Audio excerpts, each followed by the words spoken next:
Magsayo, pumutok ang pangalan. Pacquiao at Donaire gagawa ng history. Ito ang pag-usapan natin, pero bago ang lahat, pakisubscribe po ng channel ko. Huwag nyo na rin kalimutan i-click ang notification bell para lagi kayong una sa balita.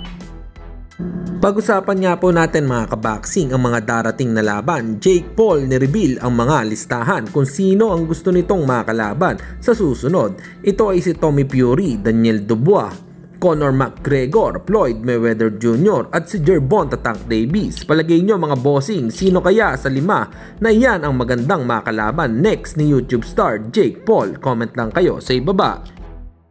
Samantalang nakatakda namang idepensa ni Junto Nakatani ang WBC World Bantamweight title kontra ito kay David Cuellar sa Lunes, February 24 nagaganapin sa Ariake Arena, Tokyo, Japan. At napabalita naman na Manny Pacquiao sasagupain si Mario Barrios sa Amerika para sa WBC Welterweight Championship belt to become the oldest welterweight champion sa edad na 46. At Nonito Donaire Jr. pinakiusapan naman ang WBA na bigyan siya ng one shot para sa WBA Bantamweight belt sa Japanese na si Seiya Tsutsumi.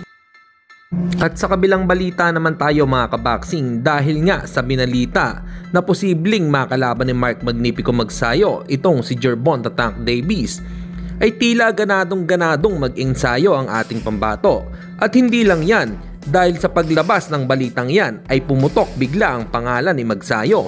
Halos lahat ay nakatutok sa kanya at suporta ito, tiwalang kaya niyang pabagsakin itong si Tank Davis. Para po sa inyo mga kaboxing, ano po ang masasabi nyo dito? Comment lang kayo sa ibaba. Hanggang dito na lang muna ang ating balita. Dito na lang ang aking boxing news report. Babu!